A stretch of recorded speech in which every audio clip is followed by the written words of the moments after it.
Hey Trekkies, it's summer, and you know what that means. It's time for Creation Entertainment's Trek to Las Vegas 2025. This year, the convention has been expanded to a 5-day schedule, August 6th through the 10th at the Rio Las Vegas Hotel.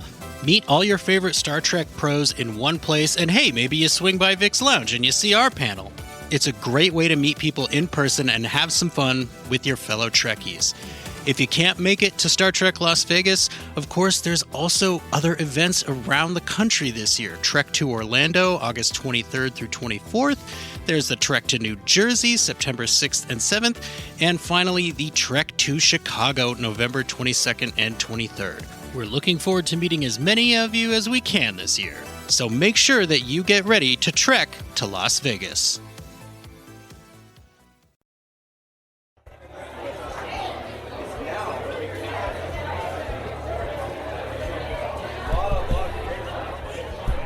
Is this thing on? Hello, hello.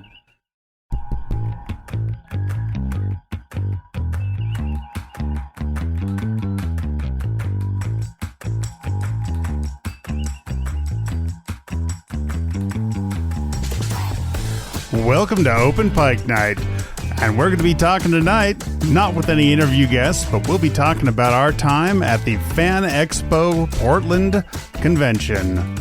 We had a great time, and we actually all got to meet in person for the first time ever. The Open Pike Night crew was in one place.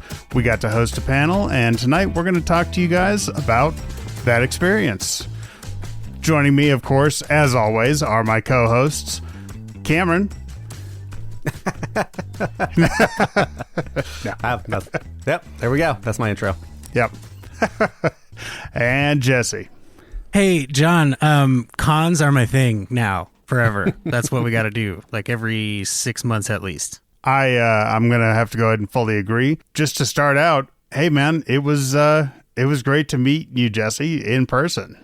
I got to say, I can't believe how good both of you smelled. I was like, I think I mentioned this before, but I was like, one of these dudes is going to reek, right? Like, I mean, the three of us are. What's that? What are the odds? Exactly. We're all podcasters. We're all Trekkies. Like, come on. One of us is going to stink, right? And I smell immaculate. So I figured there's like a pretty solid chance. But guess what? This whole podcast is fresh and clean. And that is just it's really wonderful news to me because it reinforces, sometimes when you pick your online friends, you're like, oh, I hope in real life they're good people too. And not to be me about it right away, but I feel like I have made 3+ very good friends past the age of 30, which is not something I ever thought I would do. So thank you guys for having me. A Twitter friend, upon Twitter even. Like, wow. Yeah. What are the odds? Pretty fantastic. Yeah. It was a dark and not really stormy. There was a little rain in the air night when we first picked up Jesse. It was a flawless airport pickup. There were no hiccups whatsoever. Just it was like a bank robbery. Got him out of the airport, got him into the car, and had our first hangout together. And yeah, the next day was day one of the convention. This was kind of my first convention as an adult. I mean, I might have gone to something when I was a kid, but it's not like they have real conventions up in Alaska, and that's where I spent a lot of my last 20 years. Burn on Alaska. It's a big, small state. So, yeah, it was pretty fantastic to be walking around at the start of that first day. Yeah, I've been to a couple of cons in Portland cons before, and but it's a different feeling going there as a panelist as opposed to just some Yahoo. Maybe in a costume I threw together at the last minute, but even then, like it felt different with the panelist badge. Yeah, because I mean, let's be real, we are totally some yahoos, but to give us just unfettered access to the entire convention for like additional hours and no scanning of the badges, I mean, you give us a little bit of power and we will run rampant through your convention. I tell you what. Oh, absolutely. We handed out more stickers in the first 2 days than I even knew we brought. I was like, okay, every time we see somebody in a Star Trek uniform, and we will get into that because I have some thoughts, people. Yes. But every time we see somebody in a Star Trek uniform, we're going to give them stickers, which have, of course, our website, openpike.com, on the sticker. And we're going to say, hey, come check out our panel, Sunday at 3 o'clock, the very end of the convention on the last day. It's After about all Strange the Star New Trek Worlds. people have left. Yeah, just please just come to our convention, right? Or to our panel, even though you may be leaving the convention. So, and yes, you will hear the audio of the panel as well. We're not going to keep that from you. This, to John's point, this is probably the first big thing of any kind that I have done in like 5 years. Like, I'm, for various reasons, of course, just haven't been going to conventions. I had been to a few. I'd been to I think Denver Comic-Con used to be called Denver Comic-Con, and I went to that, and it's big, right? It sold out the years that I went. But it was a ton of fun. But Cameron is right. There is just something about being there with, for lack of a better term, right, with a job to do. Yeah. I mean, with a purpose, but also like you're part of the entertainment. Like, you better deliver, right? There's going to, and we're starting to worry, like, okay, nobody's going to be there. It's the last day, this, that, and the other thing. But that didn't happen to us. Spoiler alert. And I don't know. I really don't know what the word is for it, but it was amazing to watch the skills that I know that we have, right? It was really cool to see those all just meld together in real life in the way that we had all hoped and expected they would. And just to see everything come together, like, that was so much frigging fun, you guys. Like, I need to learn to eat more on the con floor, but other than that, no regrets. Yeah. And even beyond the skills that we brought and the work we did, we had a massive amount of support for this convention. We had a whole channel in our Discord. Yep. You guys, our listeners, came out in droves to give us just all kinds of input about what it's like at cons. We have cosplayer listeners. We have folks who have experience doing this kind of stuff. And we said, hey, what do you got? And we got, a literal multi-page guide from one listener. And we got a ton of support from our listeners and a whole ton of support from our patrons, who we actually got to meet a couple of in person. Yeah, so we met Jesse, and the next day we met our good friend and listener, Mark. Well, became our good friend over the weekend. It was the first patron we got to meet there in Portland. He flew out for the convention, had some fantastic costumes. He had his Indiana Jones outfit. He had his Trek outfit. Took a good shot at his Pike hairdo. And yeah, just a great guy to hang out with and spend time with. And man, it was just fun to get to know him. I hope we get to do conventions all over the place so we can meet more of our listeners and more of our patrons as time goes on. We've got to make a listener bingo card, guys. Yes. Yeah. We of course also met our good friend Sincera, who you have heard on the show before, the lovely baritone, and he actually ended up going along with Mark, with the three of us, out for patron karaoke, which is a brand new tradition that totally exists now for Open Pike Night. I mean, you cannot have a pun like Open Pike in your title and not do karaoke. That's true. Right? I mean, so far we have done karaoke 100% of the time after our conventions. Every single time we go to a convention. Yep. The one thing you're guaranteed when you go to patron karaoke with the Open Pike Night crew is you'll hear us sing. We're not going to force anybody to sing who doesn't want to. And also, we'll we got a private karaoke room. That was my first time doing a private room. That was super fun. Oh yeah, that's the only way. That was like, oh, I got to do this again after every convention. Yeah. Shout out to business name redacted here because they didn't pay us. I had a blast, and I will go back. That both of our servers were huge Trek heads. Right? Yes. It was amazing. Yeah. That was really cool. I believe believe did not want to see us go. I think our server's name was Dan, and he was really cool. Like, awesome. And we met Dan, the cool server. We met friends Sophia and Rick on the con floor. Like, made some new friends, fans. There's new voices that you're going to hear later in this episode that we met in real life.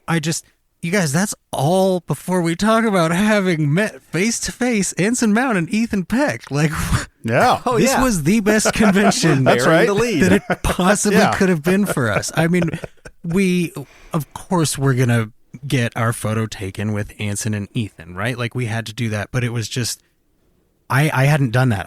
That was one of the things at conventions where I was like, I don't really know about that. But this time I felt like there was this impetus, and it was like, we got this great apron. We got to do it, and you guys, it was so great. You will hear about that too. Mm-hmm. You've probably seen the photo on Twitter. Yeah. And what happened before that? Like, we got to see all the booths that excellent artists I was very impressed with how little mass produced art I saw there and how much independent handmade art, like the artists were there selling their art at the booths. We got to witness the saga of Order 160 at a little cafe there. You would not believe, you wouldn't believe how confusing it could be to deliver a personal pizza to somebody, but it was pretty entertaining to watch. It's true. After that, we got in line to get some pictures taken. Yeah. Or a picture taken. And we brought our apron, our Pike-inspired apron with the barbecue and the hair and kiss the coif, as it is supposed to say.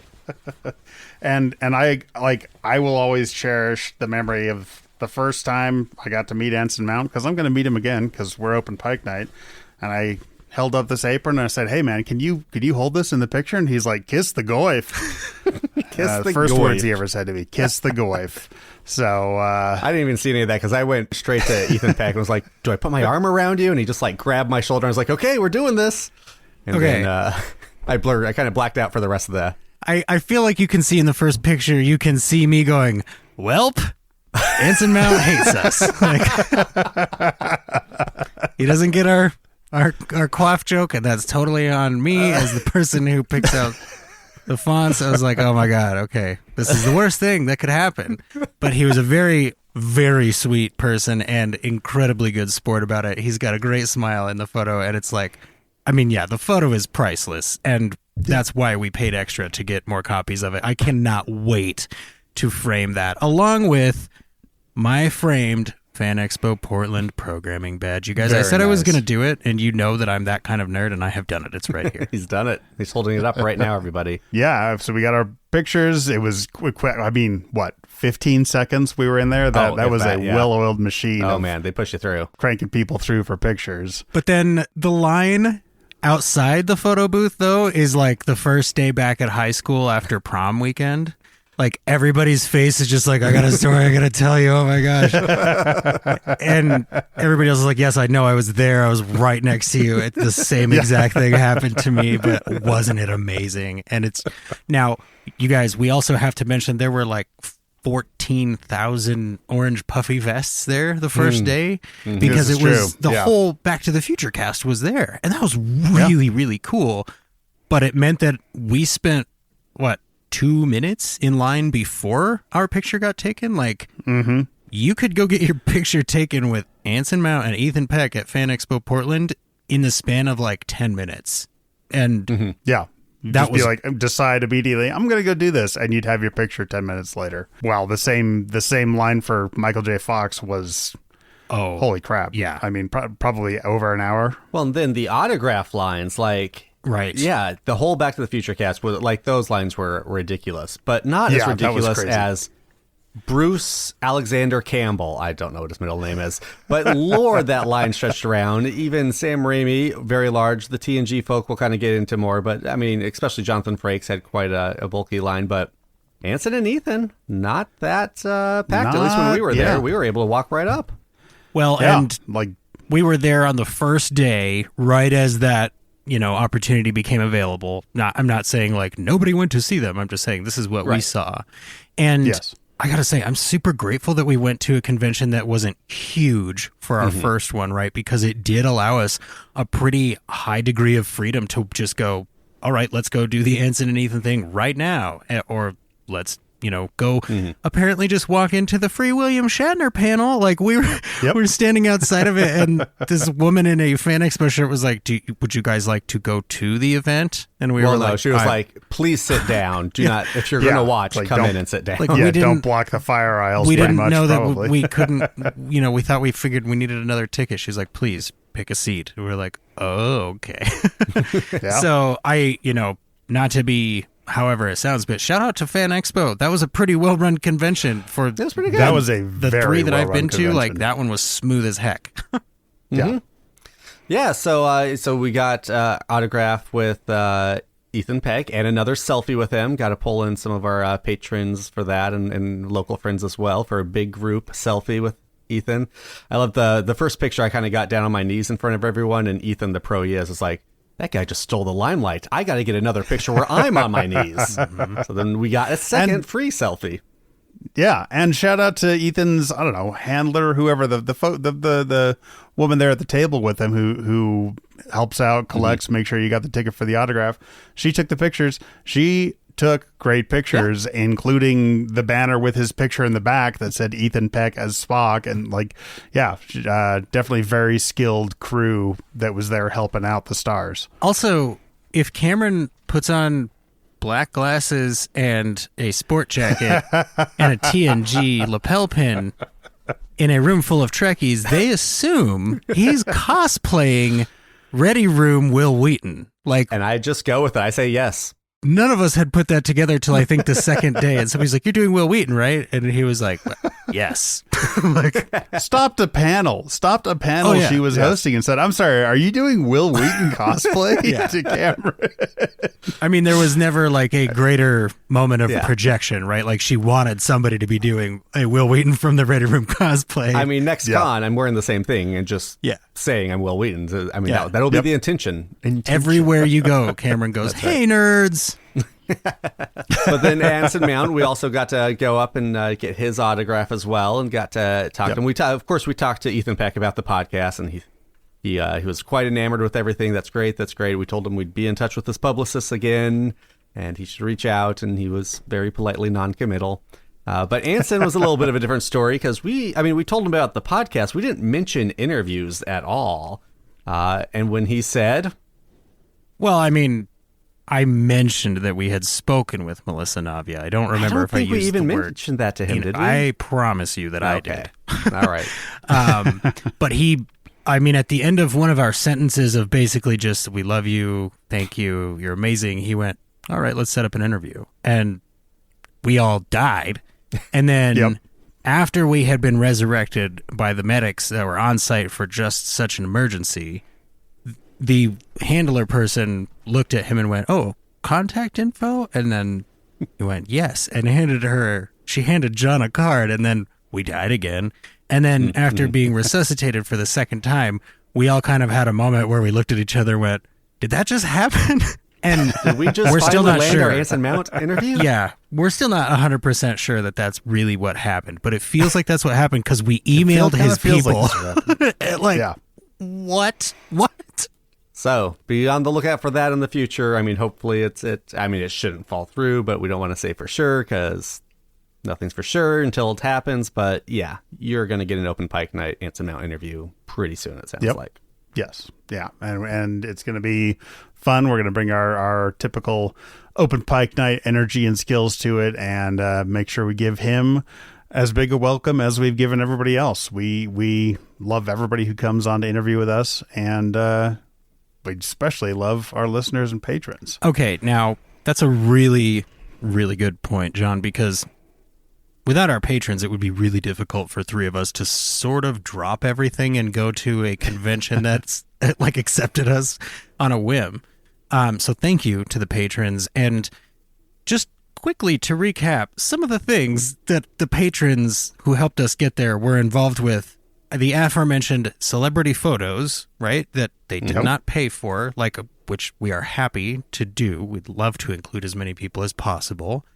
They went out to karaoke with us. They hung out with us at the cons all 3 days. They went to the panel. We went together to breakfast. There was, it was a thing, right? Like, if you want to have an intense Star Trek focused nerd experience with some intensely focused Star Trek nerds, this is a place that you can do that. And we feel like we should really probably give some more back to patrons if we can. And I think we can. Actually, I know that we can. So One of the things that we're going to do for our patrons is we're just going to give you the videos of us doing karaoke. That's probably not a wise thing to do. So much blackmail material. Let me just tell you, I was very confused for a little while because this name kept popping up next to songs on the karaoke list. And I was like, the band was called Shitty Bowie. And I was like, oh, okay, that's a cover band. No, that's Cameron's username at karaoke. And I was like, oh, okay. I've got an account. So and like none of this is made up, folks. So like, No. please become a patron for $2 a month and just watch our karaoke videos. I promise you it will be worth your $2, and you can abandon us after that if you like. But we feel like that's not quite enough. So which one of you wants to be the one to talk about what else we're going to do for our patrons? Well, they've probably seen the social media posts by now, but if you haven't, those aforementioned autographs we got from Anson and Ethan were upon the aforementioned apron, Kiss the Goif, the infamous Kiss the Goif. And, well, we don't need that. We think we can offer that up to some lucky patron. I think so. I think we decided that, hey, we've got these names signed on here. Obviously, we're not going to cook with this now. That would be dumb. Yeah. I mean, it would be fitting thematically for correct. Pike's character, but yeah, it'd be thematic, but also kind of a dick move.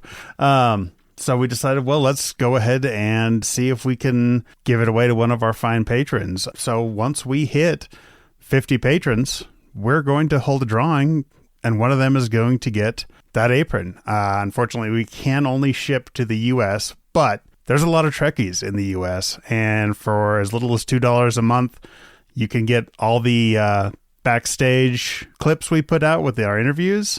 You can get all of live streams that we have done a little of, and we're about to start ramping up a lot more of.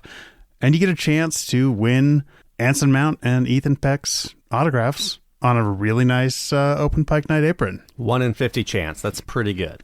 Wait a minute. That's a really good chance. You guys are saying we're giving people a 1 in 50 chance to win this autographed apron, and they don't have to be like a $25 tier patron. It's just any tier. Like That's $2 right. tier. That's right. $2 and up. Wow. So you could Yeah. pay $2 and get an apron with Anson Mount and Ethan Peck's autograph on it. That's pretty cool. Like, Well, if not to I- mention one of the greatest puns an apron has ever held. And we're talking aprons. They are known for their puns. Seriously? So kiss the Oh, cloth, absolutely. everybody. Yeah. Yes. Yeah. With the finest It's- looking grill you've ever seen.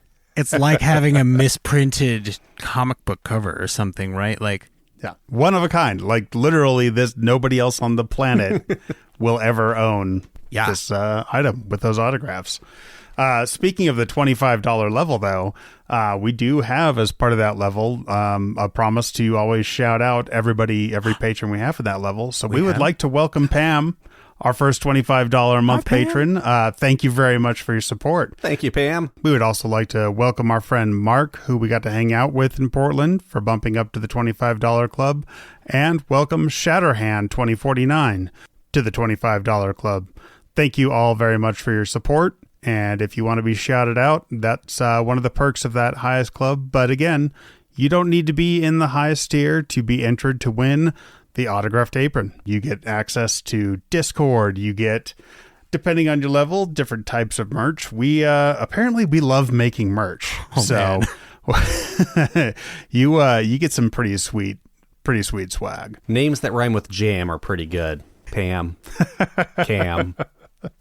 Hey, so I know we said we were not doing an interview, and we're not, but I did spend my valuable time talking to these celebrities, getting questions for you all, Star Trek questions. If I'm there as a Star Trek podcaster with panelists on my badge, I'm going to do some work.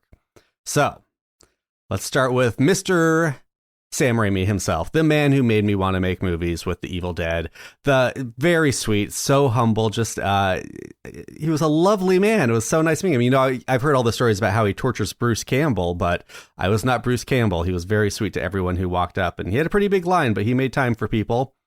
And he mentioned the Star Trek badge I had in my lapel, and I said, well, I have a Star Trek podcast. I have to ask, if you were to make a Star Trek movie, what would your pitch be?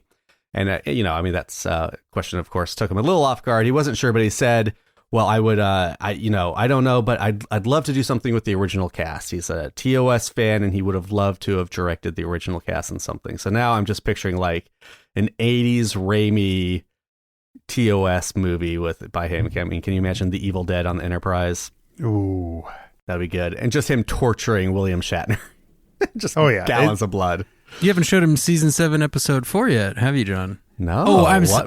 No. I'm sorry. I didn't mean. I'm. Okay. Oh man, can't believe it. I'm totally kidding. Meanwhile, Bruce Campbell, also TOS fan, I asked him who he would want to play in Star Trek, and he said he'd probably just be a red shirt who beamed down and died immediately.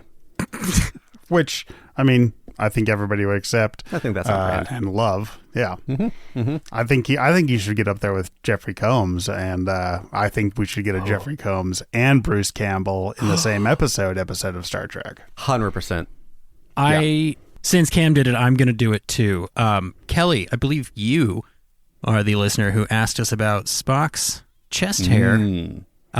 We heard the answer. We heard the answer to that. And it's the best answer you could have ever hoped for. I don't know if we should put it right here or if we should just, you know what, let's just wait until we pressure Ethan Peck into coming back onto Open Pike Night and he can tell the story again. We'll be like, hey, remember the story you told at FanExPo I don't know if he's going to tell it again. If he doesn't tell it again when we interview him, which is a goal that we have, then I will tell the story. I promise. Okay. And or maybe I'll just DM Kelly because I feel like that's sort of a tease. But yeah, you know, the point being, like, go to the panels when you're at a convention, especially if they're like a local podcast and they've got theories and queries at the same time about an upcoming season of a show you like. Just throwing it out there. The other noticeable thing about the con is, I mean, maybe this is the time to bring it up, Jesse, the costumes, people walking around, so many Star Trek costumes. You know, if we saw like a Disco or Strange New Worlds costume, immediately we're just showering them in stickers and telling them to come to our panel. But, you know, there are a lot of TNG costumes because there's a lot of TNG actors there. And so I was in line waiting for Jonathan Frakes, and I mean, more than once this happened where I was like, oh, hey, Strange New Worlds fans, as I'm fishing out my stickers from my pocket, and just blank stares. What? What's that? I don't know what that is.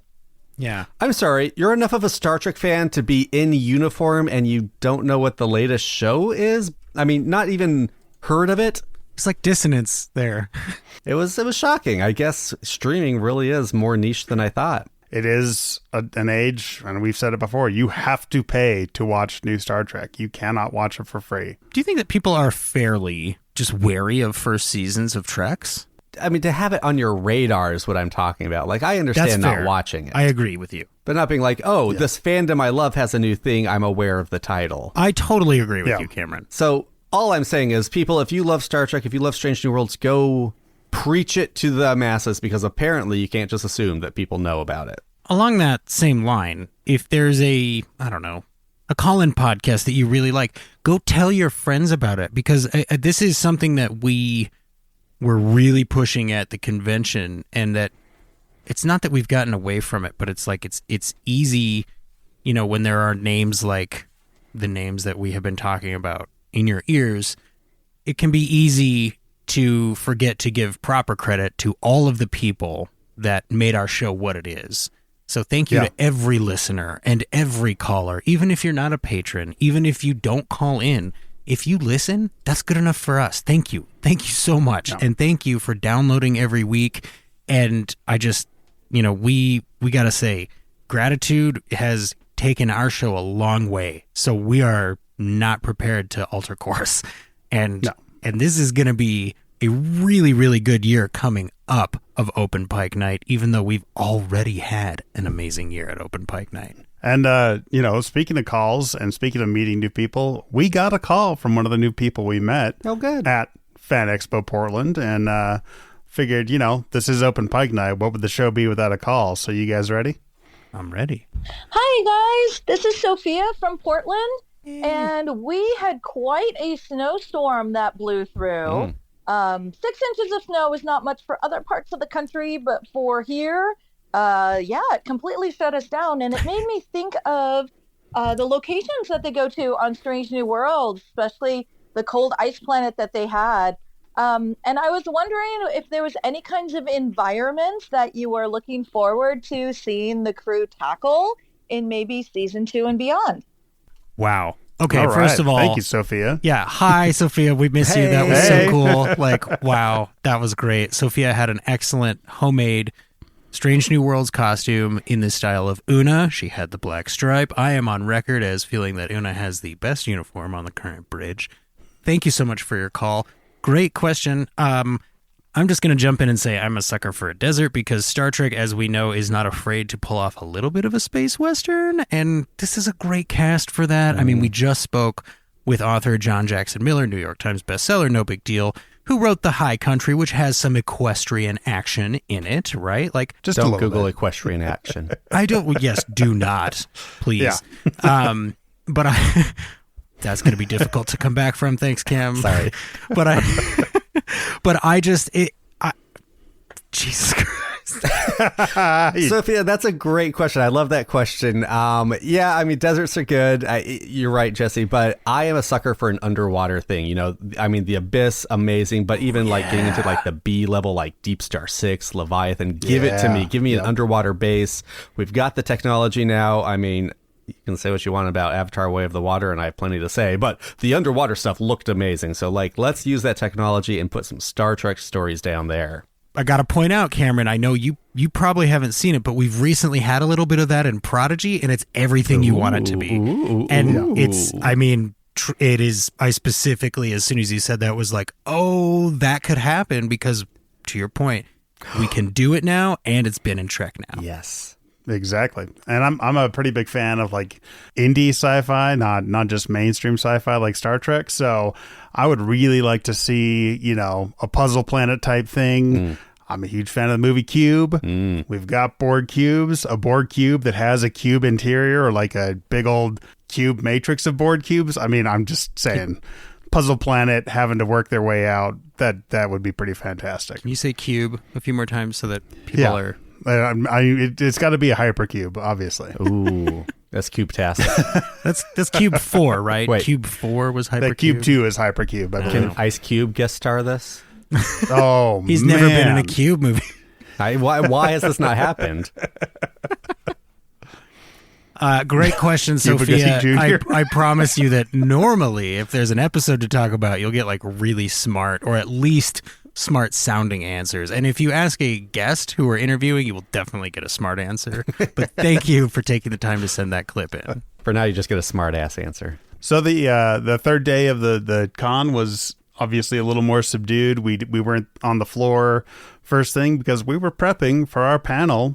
Open Pike Night presents Star Trek Strange New Worlds Season 2 Theories and Queries. Man, that panel, guys. I know we're about to play it for our listeners, but I try not to be a pessimist, but man, I could not have even guessed how good that panel would be and how good it would feel to sit in front of a crowd like that and do the Open Pike Night thing. And to get confirmation that it works, right? Like it's not just an online thing. It's not just... It is this, but it is not just a loose association of geeks and nerds, right? It is actually becoming a community, and it's the kind of community that people want to be a part of, as evidenced by the fact somebody we met there has already called in, and that's actually not even the first clip we got from Sophia. She gave us audio on the floor. We had, like, portable mics. You'll hear some of that. John's right. Like, you all know that I am not a pessimist. But I was thinking, last day of the convention, end of the last day. None of the Star Trek actors are still here. All of the Star Trek panels with actors are over. So there's a chance we could be doing this for an empty room, and that's okay. There was a lot of anime costumes that third day, guys. Yeah. Third day was all anime. We're like, no one's going to show up to it. I mean, we knew that we would have Mark and Sincera there because we knew we had you guys no matter what, and we appreciate that dearly. But it was like, when we sat down, there was most of the seats that were there had people in them, and then they stayed for our panel that was free, and they got into it and spoke to us. It was we were blown away. I was personally blown away, but I know that after that we all kind of looked at each other and we're like, okay, I blacked out. Was it okay? Did it all go fine? Yeah, it was just so good to have so many people there And we got support from some of our guests. We had calls from Henry Alonso Myers, the showrunner, and Melissa Navia Ortegas called in specifically to participate in our panel, sent us clips, and it was just so much fun. And it was really great to talk to so many people who hadn't heard of Open Pike Night before, 72 hours earlier. I don't mean to toot my own promotional horn, but I feel like live on a mic in front of people is the easiest place for me to shill our stuff. Like, I was fitting in, like, go to openpike.com/join us. Go to openpike.com. Follow us on social media at openpike. Like, it was more natural than when we do it on the show. Just take a drink every time Jesse shills our own show. You really should. Like, no, don't. You will get alcohol poisoning. Again, you need to eat food while you do that. I personally didn't feel skeezy about it. It wasn't like, okay, now here's where I go, give us your money. It was, here's how you become part of this show. And people have done it. And I'm so freaking happy about that. And I'm never going to get over it. I literally will never get over it. I know it will go, guys. We're awesome.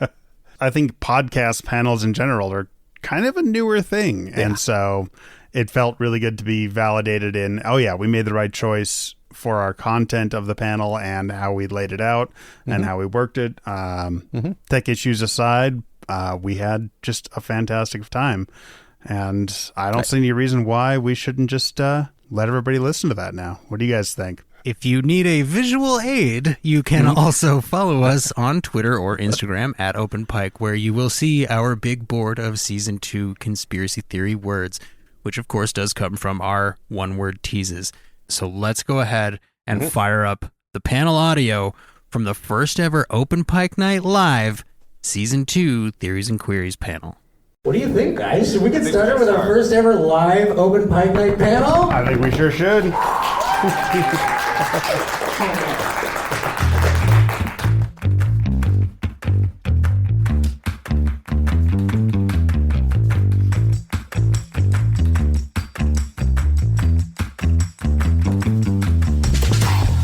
Welcome to Open Pike Night Live, where your personal logs are our prime directive. It's great to be here with the wonderful folks and attendees here at FanExPo Portland 2023. We really appreciate you coming out. We're a podcast about strange new worlds, but more importantly, we're a podcast about bringing in the voices of those who love Trek and those who just enjoy what strange new worlds means and has brought to this larger, amazing time we are in Trek. We started a year ago as a Strange New Worlds sort of after show discussion podcast. And once we were done discussing the 10 not enough episodes of Strange New Worlds, we started interviewing cast and crew, starting with Melissa Navia, and it's just kept on going since then and having a great time. And so what we started doing was asking everybody who's involved with season 2 to give us one word. And we don't want spoilers. We don't like spoilers. We don't like getting people in trouble. So the greatest example we can give is, if we had asked Melissa Navia before season 1 and she said the word Starfall, it wouldn't have meant anything to us before we saw it. But once we got to episode 8, once we got to the Elysian Kingdom, that's what she's talking about. And so that is what we have been collecting, and just that and the excitement of everybody involved. So joining me today are my co-hosts and co-creators. We have Cameron. I promise I am not in a Will Wheaton cosplay, but I'll take it. And we have Jesse. I am in a Will Wheaton cosplay, and you just can't tell because it's really bad. And like we said before, if you haven't heard our shows, we love having callers in. We love having more voices than ours. We are a very typical podcast when it comes to the people who host podcasts, and we love including everybody's voice. And all of our guests always, somebody comments during every interview, man, I love being able to hear their voices. And they just get the biggest smiles each time. And like we said, if you care to talk to us some more, leave a comment for somebody. We'll be standing outside with recorders after the show. We'll just get your name and have you shout out your favorite actor or creator. So we also take calls, and we do have some calls today. First up, we have a call from Henry in LA. Hi, this is Henry Alonso Myers. Hello to Open Pike Night and everyone in the audience at FanExPo. I'm incredibly excited at what is going to be coming up this year for you guys to see season 2 of Strange New Worlds. We've been working on it for I can't even tell you how long, and I cannot believe the experience that you are going to have. And I'm not going to describe it any more than that, but I hope you are there to enjoy. All right. Well, Henry Alonso Myers is the showrunner of Strange New Worlds and is very, very good at his NDA. So since we didn't get any real information from him, we're just going to make some wild, baseless theories out of it. Why don't we start that? Do it. You got our one word? We do. We have a series, as we mentioned. We ask every guest for one word tease from season 2. Not going to give anything away, but one word that we can, obsess over until we see season 2. Some of them gave us 2 or 3. So we put them up here on Mariner's big board of conspiracies, which we feel is appropriate considering there is a Strange New Worlds Lower Decks crossover episode coming up. And you can see all of our individual teaser words on this piece. Now, we are going to go through those. All right, well, let me start with my first query, guys. I am super excited for Carol Kane in season 2. She's going to be our new engineer. It's Carol Kane. It's Miracle Max's wife, Valerie Max, but Miracle Max's wife. Yep. Scrooged, License to Drive, I think. I don't know. She's everything from the 80s you love, Carol Kane. Any predictions for her? Any theories? I do have a theory about her. I think it's going to be more about the crew's reaction to her, and I don't think Spock is going to want her there. I think he has been through something really emotional in All Those Who Want Her, and between letting his emotions go and the loss of Hammer, and they were buds, and I don't think he is going to be at all glad that she's there as a replacement. You're thinking Pulaski situation. I'm thinking a Pulaski situation. I'm thinking not outward hostility, but just really trying to, probably somewhere between, I don't want to make another friend and lose another friend. And I am dealing with feelings that I haven't felt before. So you think Pelio will just show up and go, "Hey everyone, I'm here to fix what's broken," and then that's going to set Spock off? I'm picturing her as a Star Trek engineer version of the character she played in Scrooged, the foul-mouthed fairy coming in to fix the starship. And when she says she's here to fix what's broken, Spock's just going to, throw whatever pad he's got in the corner, storm out, go punch some walls, something like that. Who's going to get kicked in the triples? Ooh, it's going to be anywhere from Sam Kirk on down into the Lower Decks crew. Chief Kyle. Chief Kyle, yeah, very well could be. Yeah, I'm just curious, because Uhura and Bruce Horak, I just think of the actor's name, it's now Hammer. They had a very strong bond, mentorship, and I was like, well, who's going to take that over? Because I kind of thought Hammer stole the mentorship from Sam Kirk. He was there, he was going to mentor Uhura to the comm station, but then Hammer swept in. It sounds like that's not the case, but Dan Jeannotte did promise an interesting scene between 2 Kirks and Uhura coming up in season 2. I don't know what that's going to be, but I'm excited. I don't think he said Kirk sandwich, but we thought Kirk sandwich when he described it. The other thing that we've run into, this is not part of the script here, but one of the things that we've run into with all of our interviews, and I don't know if any of you met Anson Mount or Ethan Peck the other day, the most gracious people, right? And everybody that we have talked to that works on this show is very aware of that and takes it as a responsibility to help the show stay that way. And if you're not interested in our show yet, I'm just gonna say we also talked to Anson Mount recently, and you may want to stay tuned. Oh yeah. It was a very productive conversation with him while we were getting an autograph. So good to see him, good to support him. We definitely hope he feels better soon. Ethan, $50 well spent. Yeah, Ethan, we hope he looks better soon. Just homely guy. All right, time for another clip. I think so. Hang on just a second. Hey, Open Pike Night. My Strange New World Season 2 prediction is very on brand. I know, shocking. But first I'll give you a generic one. Hashtag Mortagus. I think we will get some awesome Ortega scenes. But my main prediction is my Crusher connection, which hopefully is not getting too tiring for everyone. But Dr. Beverly Crusher is back in Star Trek in a huge way, and I am so here for it and so glad that this iconic character and Gates McFadden are finally getting their due. So I predict, maybe a little off the wall, but I think Dr. Beverly Crusher will somehow, some way, make some kind of appearance in Strange New World Season 2 so we can have an actual Crusher connection. Maybe it'll be a hologram, a flashback, time travel, an ancestor. I don't know. The writers love this character, and Gates is awesome, so I hope they figure it out. But have fun in Portland, and as always, live long and prosper. All right, that was our good friend and former guest, Michelle. She's called into the show regularly. She does something called the Crusher Connection each time, where she tries to tie it to Beverly Crusher.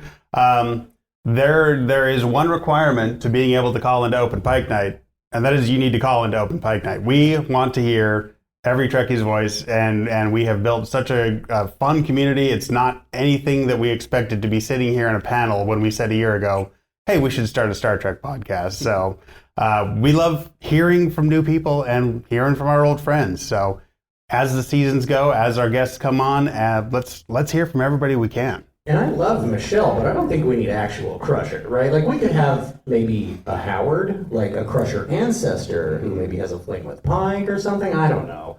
But I really, Michelle is emblematic of the kind of people that call in. Of course, the easiest way to do that is to go to openpike.com/join us. You can record your message right there and send it to us. We will put it on the show. And she really brings up what makes Trek fans, in my opinion, the best fans. Because we don't go, oh, that's cool and shiny and I love it. I mean, we do that. But we also go, I identify with that character and that character means something to me. And I'm seeing myself in these situations and these people. And Crusher is that for Michelle. And it's just, to see the true effect that this show has had on people over the years is wonderful, but to be able to unite some new voices on a new Star Trek series is something that we're very excited to do. So please, if you aren't considering it, start considering it. Cameron, speaking of the next generation, we don't usually script. This isn't my fault. Speaking of the next generation, Cameron, I heard that you spoke with Jonathan Frakes and you asked him about that Lower Decks crossover episode. What do you got for us? Yes, I did use my autograph time with him to ask him for his one-word tease for his Lower Decks episode that he directed. Yeah, I mean, in a way he didn't answer, in a way he gave me a lot more than one word. He said it is not working to be anything but a comedy. It is very funny. What was the adjective you used? I think he said it's very aware of what it is and not trying to be anything it isn't. Yep. That's nice. Straight comedy. So, for some reason, I have a feeling that the Lower Decks episode is going to be their Mirror universe episode. I feel like that's how they're going to kind of bridge the two mediums. They're going to bring in Mirror, Boimler, and Mariner. So I think it starts in the Lower Decks. We know it's partly animated. It starts in the Lower Decks universe, Mirror universe, and Boimler, who goes by the name Orion Cocktails, is his pirate name. And he and Mariner find a totem, thank you, Davey, with the inscription Shang Dai. Now, if you Google Shang Dai, you get a few things. You get previous generation. They read the inscription and find themselves traveling through time. No time crystals involved, Jesse. There are always time crystals involved, Cameron. Now they get there, and of course, it's Mirror Universe meets Pike's crew, so there's going to be some conflict, and they're basically going to rip off Bill and Ted's Bogus Journey, guys. They say, it's a challenge to the death. Name your challenge. And we know that both Sam Kirk and Spock are board game fans with the Yahtzee reference from Children of the Comet. So, Game Night. Title of the episode right there. Game Night. Why? Charades, people. Charades. Also, we've got Go. They're going to play some Monopoly. Of course, the Enterprise crew loses that. They don't know what money is. Right. We've got weapons. Melissa Navia was very cagey when she said weapons. I think there's going to be a holographic game of Clue going on. That's going to be so awesome. I think you nailed it. I think so. We've got the Klingon coffee beer pong, basically. That's going to be a fun one. I don't really know what happens. I just hope at the end, Sam Kirk goes, now it's time for you to Shang Dai. And sends them back to their time. And then kills them. Or something, yeah. Oh, okay. Yeah. I mean, it's strange in the world. They're not going to kill even Mirror. Even Mirror. I got to say, I pretty much like that. Yeah. I really hope that we get a live-action Boimler scream. I feel like we probably will, but like I want to see that on Anson Mount's bridge. I want to see Anson Mount's face when Jack Quaid is screaming like a little child. I just want to see a hair off between the two of them. Oh man, that's dangerous territory that I'm not even going to approach. All right, that was great. Let's hear from our next caller. Hello, Open Pike. This is Sayadina. I really wish I could be there right now with you all, enjoying the fabulous FanExPo. I hope it is a lovely day there in Portland. I don't really have any theories, as that is not my forte, but I do have a high expectations for what they'll be doing with Cybok. As you know, I adore Cybok. I think he is a complex, fascinating character who didn't get enough screen time. Now that he's officially official canon, I hope they delve deep. This is a great opportunity to explore the duality between him and Spock and their pursuit of truth. Spock's journey leads him through the loneliness and painful sanctification of the Vulcan path, whereas Cybok chooses to reject the way of logic, arrogantly believing he can redefine what it means to be Vulcan. I would love it if they would emphasize that dichotomy between Spock's integrity and humility versus Cybok's vaingloriousness, for it matters greatly the attitude by which we pursue truth. Thank you, Open Pike. Talk more soon. Live long and prosper. All right, that was another returning caller of ours, Sayadina. She loves to call in and get philosophical, but also she brings it every time she calls in. The guests always love answering her questions, and I'm glad she brought up Cybok because definitely a complicated character for now and for the past. So, Jesse, what do you think? I want to know who's playing Cybok. Like, I legitimately hope it's just Ethan Peck in like a crazy wig and beard, right? Like, I would be okay with that personally. I don't know that they will go that way. Our friend Matthew McFadgen, who played the Romulan commander in the season 1 finale, A Quality of Mercy, he's quite aware that people were hoping that James Frain, who played Sarek on Discovery, would get cast as the Romulan commander, a la TOS, having him play both roles. And he said, you know what, they do kitsch with their references on Strange New Worlds, but they don't do kitsch with their casting. And that really stuck out to me, and I went, you know what, that probably means we're not getting Ethan Peck in a bad wig and fake beard, but I think I'm okay with it. Do you guys have anybody that you think would be a good Cybok for this crew? I believe we brought up Antonio Banderas at one point. I mean, but that's older Cybok. That's like Final Frontier Cybok, yeah. Anybody in the audience? Yeah. What do you guys think? Yeah. Whoa. That would be good. That would be fantastic. Zachary Quinto, that would be the crossover that Jesse will never shut up about, wanting multiple universes meeting. I mean, Jesse is very passionate about. But I think Zachary Quinto could bring it really well, and it'd be fun to do better than that. I was going to say, yeah. We'll get to see him with curly hair finally instead of the Siler Spock straight hairdos. So, I think so. I think. Yeah, they're decently close. How did Vulcan's age? Very oddly. Jesse, you're also passionate about one other thing. And beyond your crackpot theories about multiverses all over the place, how do you feel about Klingons in Strange New Worlds? I for sure thought you were talking about time crystals. If you want a time crystal, we have a few up here to give away. So I do have a theory.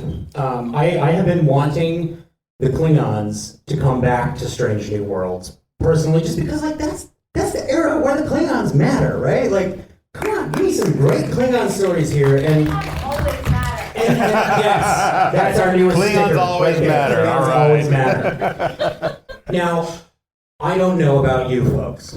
I love the Disco Klingons. Give me the Discovery Klingons. I'm fine with that. If you want to add the hair back to them, that's fine too. But I want Klingons in Star Trek Strange New Worlds Season 2. And when we asked Bruce Horak, who of course played Chief Engineer Hemmer, to give us a one-word tease for Season 2. And we know he's in season. Well, we know he's coming back someday. Here's the thing. He has said, my career in Star Trek isn't over. That's all he can say. And we said, we know that's all you can say, but can you give us a one-word tease? I believe his response was, and that's where he left it. So, yeah.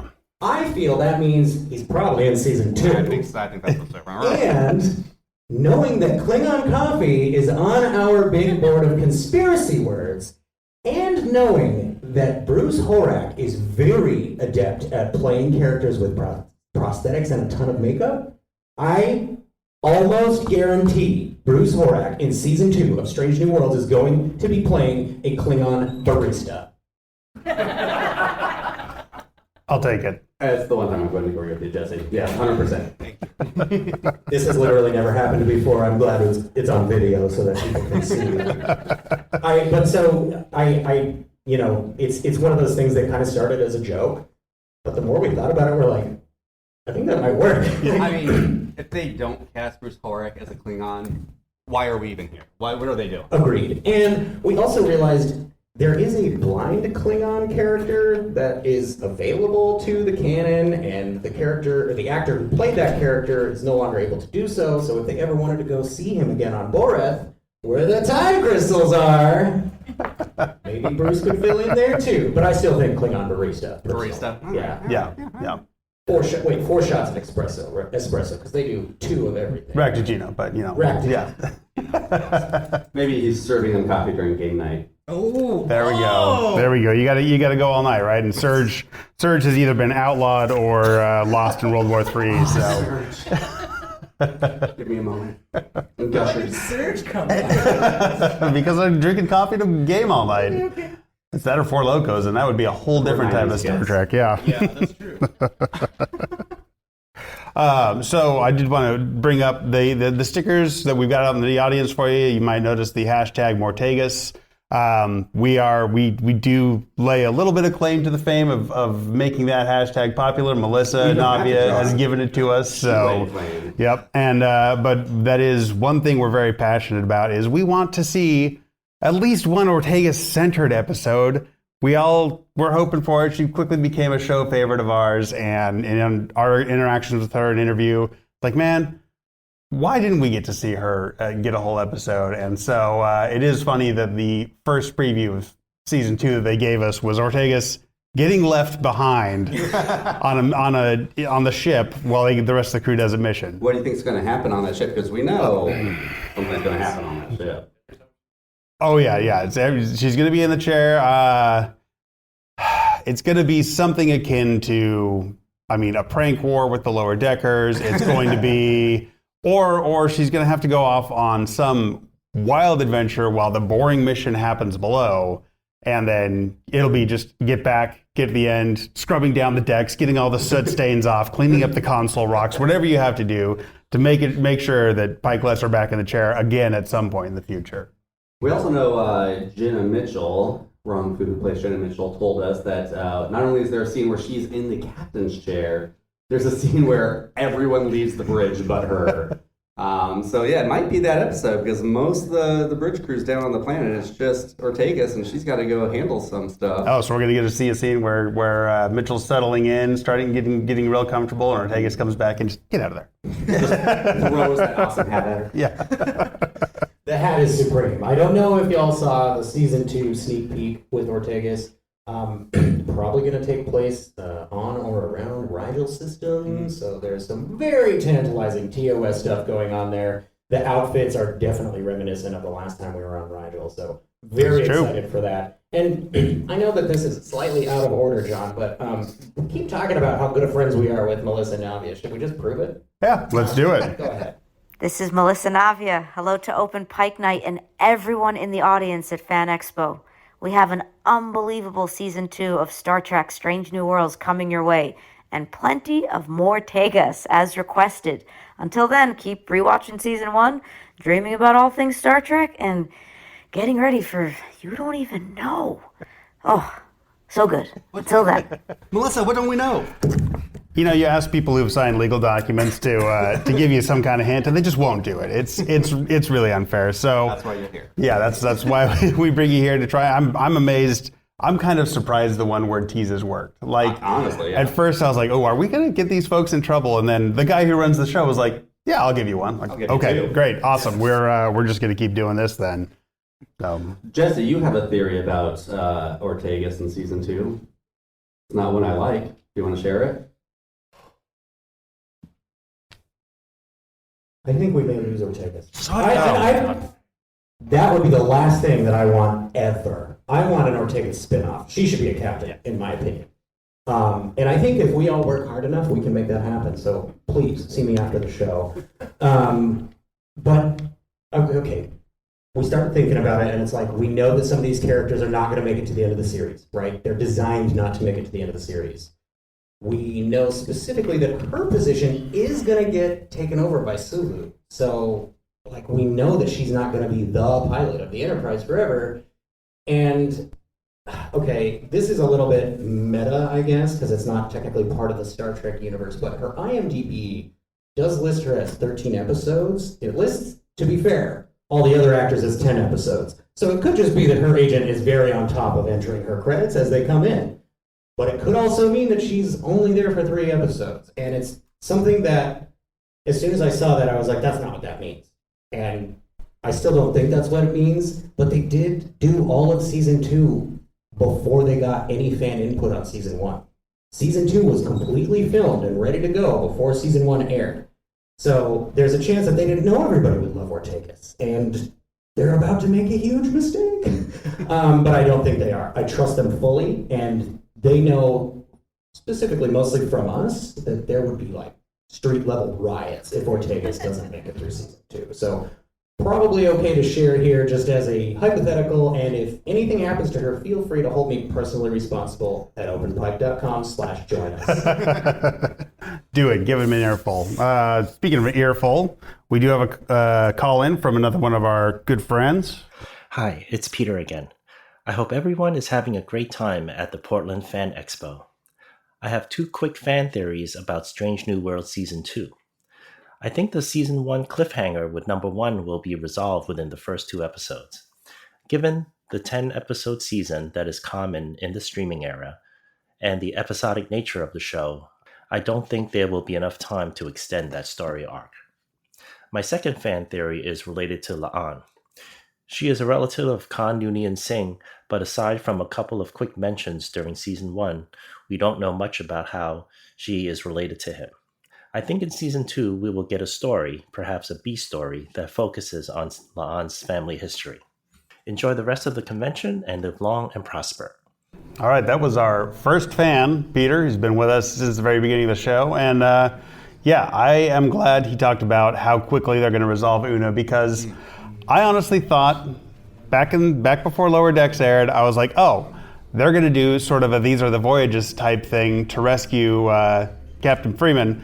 And they're going to go back and be like, well, how did the Strange New Worlds crew, how did they get Una free of prison? And then just deal with it like that, so Una could be right back on the ship at the beginning of season 2. They kind of halfway a little bit. they didn't. These are the Voyages, but they resolved it very quickly. I do hope he's right that it's quickly, but not half an episode not quick. Off screen. Yeah, exactly. Well, we know it's not off screen. Henry Alonso Myers told us that they thought it might be, which I did. That's surprising. Right. How do you resolve that off screen? Like just in a comic book? Well, there is a comic book called The Illyrian Enigma, and they are sort of dealing with, I believe that's more Una's origins, but okay. Yeah. It made it sound like one episode. The premiere will be saving Una. Yes. And then La'an. La'an has been, Jesse didn't trust her at first. Didn't trust her at all. Thought she was a spy. Thought there was definitely something nefarious. She too easily adopts prey posture. In that first episode, she's like, here's the plan, right? And then she's like, oh, I need help. I was like, that's too quick of a change. I don't trust that.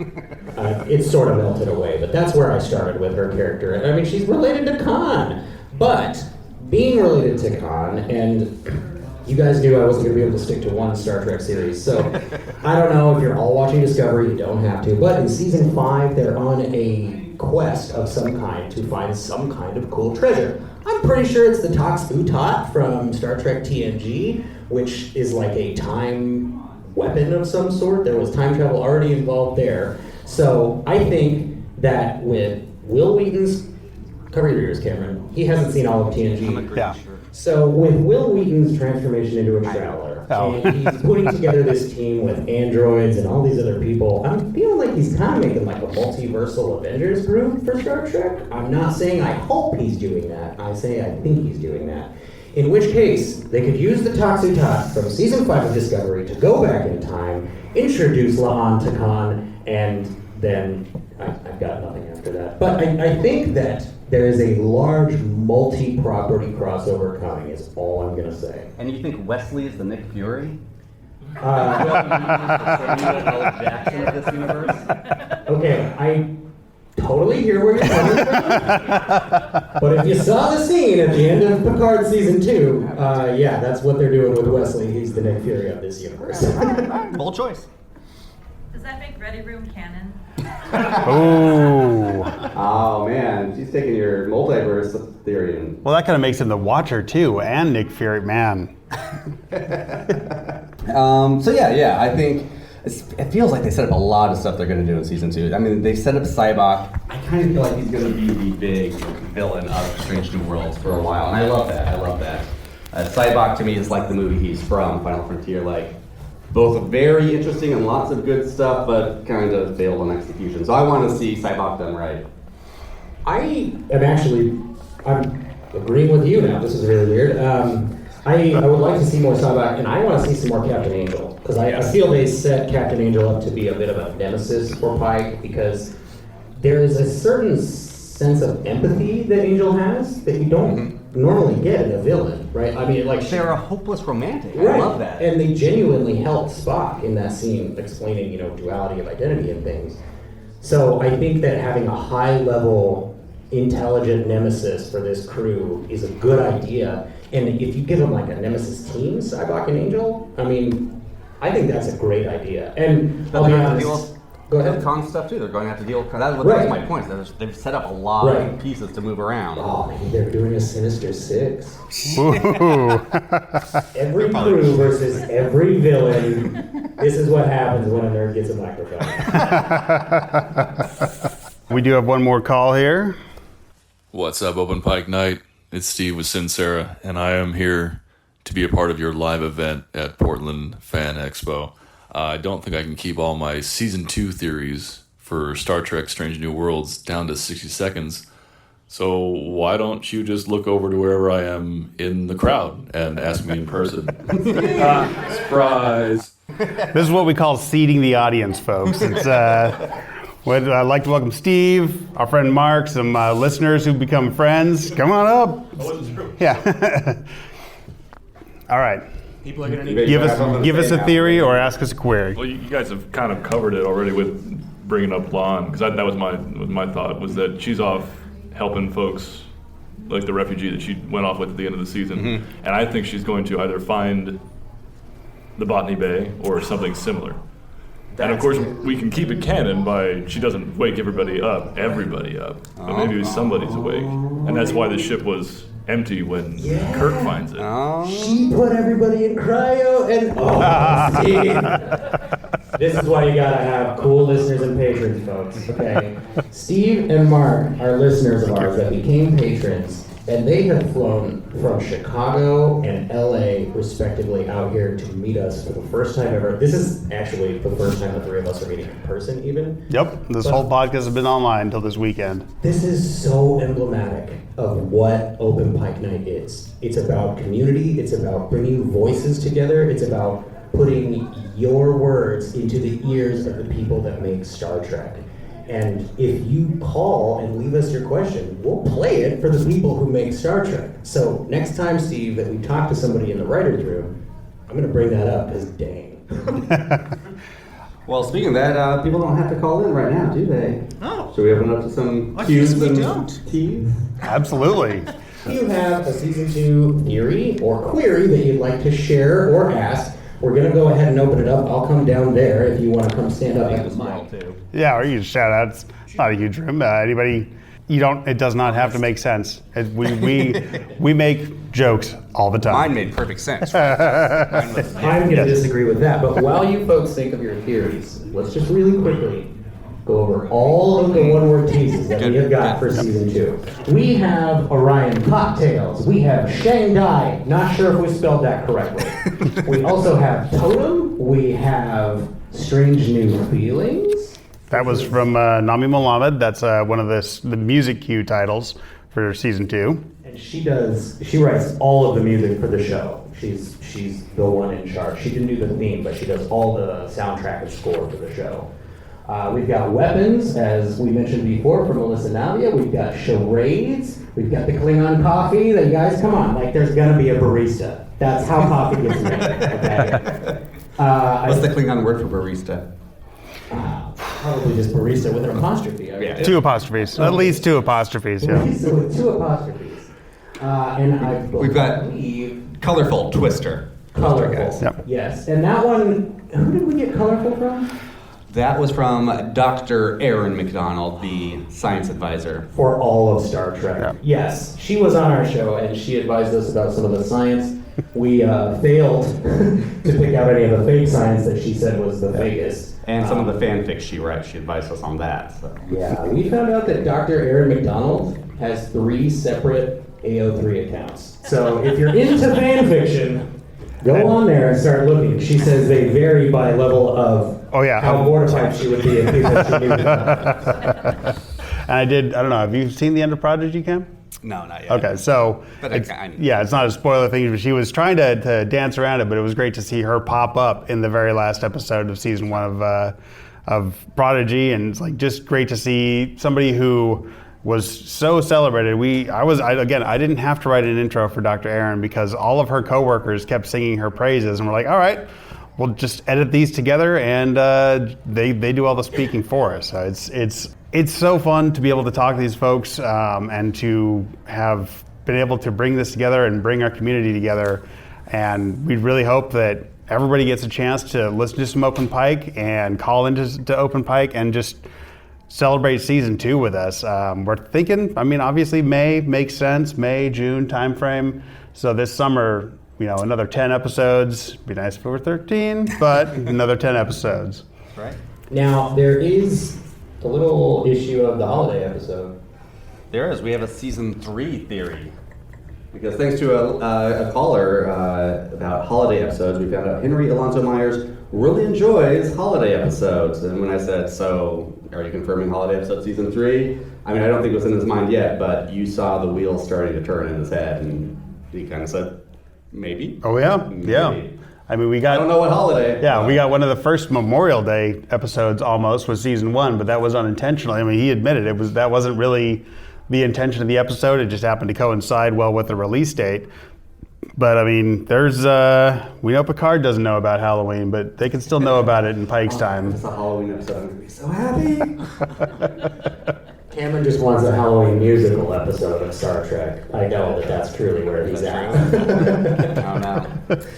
But we feel that's not entirely outside the realm of possibility. And that's just, it's one of those things that we realized as we started getting more and more interviews, we went, oh, these people are just as big of fans of this show as we are. They really are. They love it. And if they worked before they started working on it, they quickly became it. We've had maybe five people that were like, yeah, I've never seen Star Trek before, and then as soon as I got this job, I started watching it, and now I'm a freak. Like this show, you guys know, it changes people. It really speaks to people, and it gives people something to connect over. I have the most typical story for Star Trek. My dad one day went, hey, let's watch this movie together, and it was the motion picture. And I was hooked, and I've heard that's not always the case with the motion picture, but I was hooked for the rest of my life. And when I told my dad we were going to host a Star Trek panel, he was over the moon about it. It's like this show really does become part of people's family. And if you want to be part of the family of people who are speaking directly to those making Star Trek, go to openpike.com. Because Jesse's very good at this. And I really want you to be on our show, is the point. Because without the people that call in, it's just the 3 of us going, I love Star Trek. Yeah. Which we'll do. We'll happily do In that. time, Kristen. And I know that makes us the first group of 3 white guys to sit on the mics and say how much we love Star Trek. Like, we're still unique. We really are. But because of all of you, because of the people that call in, it makes our show diverse, and it makes our show representative of the whole community. Yeah.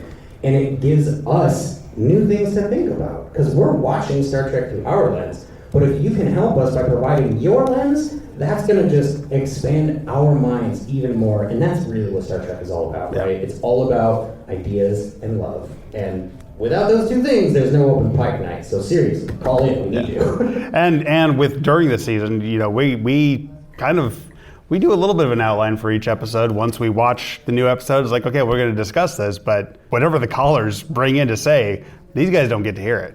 I'm the producer of the show. I hear the clips, so I can kind of tell when to place them. But yeah, they hear it blind, for lack of a better term.